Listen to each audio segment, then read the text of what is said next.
Morgan Charrière, nouveau champion du Cage Warriors en moins de 66 kg après une incroyable performance. Comme je le disais sur mon Instagram, un game plan parfait, une exécution encore meilleure. Donc félicitations à son équipe et félicitations à lui, cette ceinture est amplement méritée. Avant de faire le breakdown du combat de samedi, je voulais vous montrer la vidéo que moi j'avais faite avant le combat qui analyse Perry Goodwin, l'adversaire.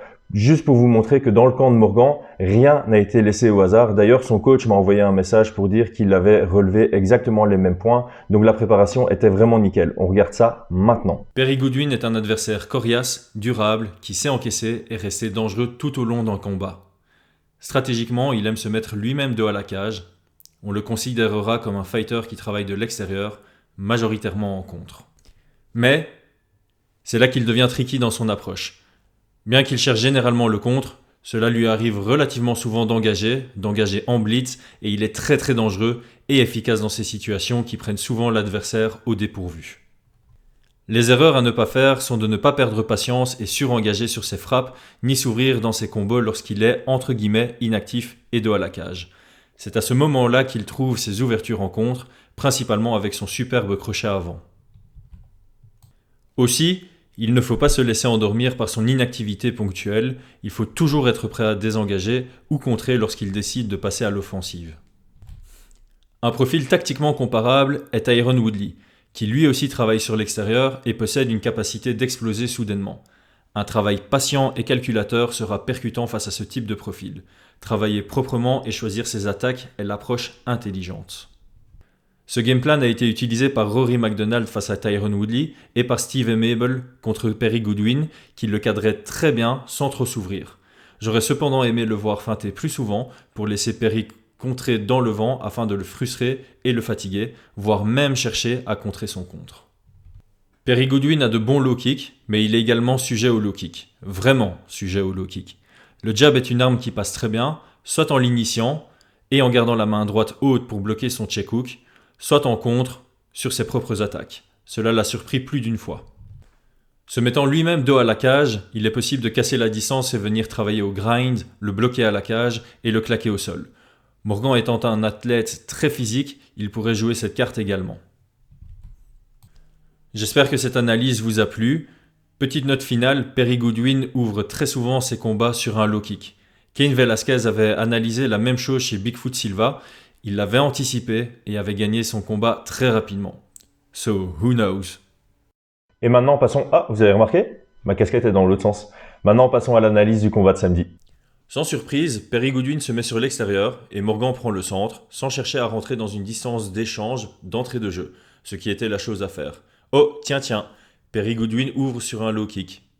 Sur les premières secondes, on voit un Morgan patient, mais réactif. Il pousse peu à peu Perry à la cage, tout en désengageant correctement sur les attaques de son adversaire.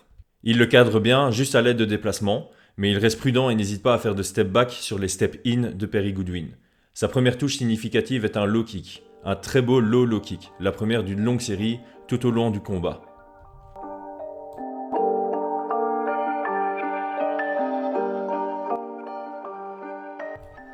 Revenons à l'ordre chronologique. Dès le début, Morgan était précis dans tout. Regardez sa précision dans la gestion de la distance. Cette précision était aussi impeccable défensivement qu'offensivement. Ici, il roule pour esquiver le dangereux crochet de Perry et contre en synchronisé avec un overhand. Les contres synchronisés prouvent une réelle aisance dans un combat.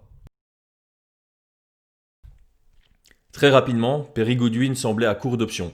Morgan initiait peu, forçant le contreur à engager. Et à chaque fois qu'il l'engageait, il manquait sa cible. Pour changer la dynamique, Morgan variait entre désengager et contrer, chaque fois avec succès. Conséquence, nous voyons un Perry Goodwin frustré, incapable de proposer quoi que ce soit d'intéressant. Après 3 minutes 30 secondes, Morgan avait, grâce à une stratégie au point et une exécution chirurgicale, le combat complètement en main.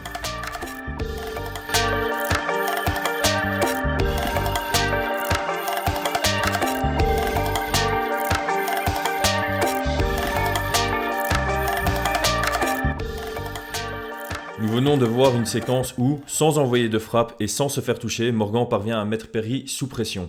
Lorsque Perry était bloqué à la cage, Morgan se permettait des contres délayés, forçant Perry à chercher de l'espace que Morgan ne lui laissait pas.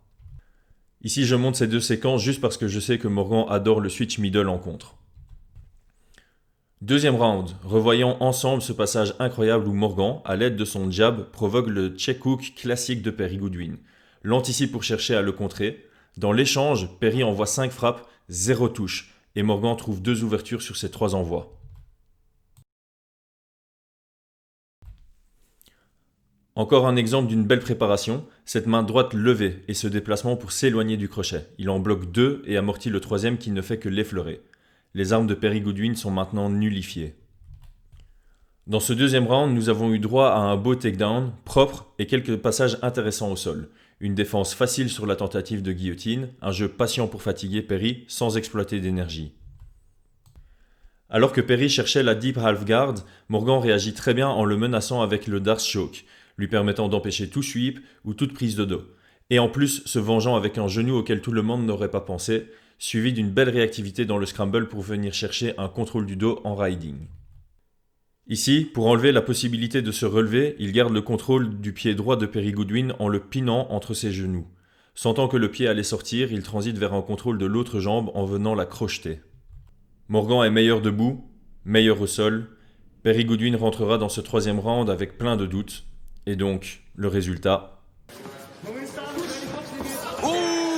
C'est un crochet au corps et ça va être fini. Merci, bonsoir, bonne nuit. Morgan Charrière, champion du Cage Warriors en featherweight. Très belle performance, approche intelligente dans ce combat et finish au troisième round. Ici, je ne sais pas vous dire d'où il a vu l'ouverture. Lors de mon podcast avec lui d'avant-combat, il disait être un athlète instinctif. Son instinct lui a donc fait trouver ce finish. Voilà ce qui arrive lorsqu'on mélange préparation réfléchie et jeu instinctif, un vrai masterclass. Félicitations à Morgan et félicitations à son équipe, une ceinture amplement méritée.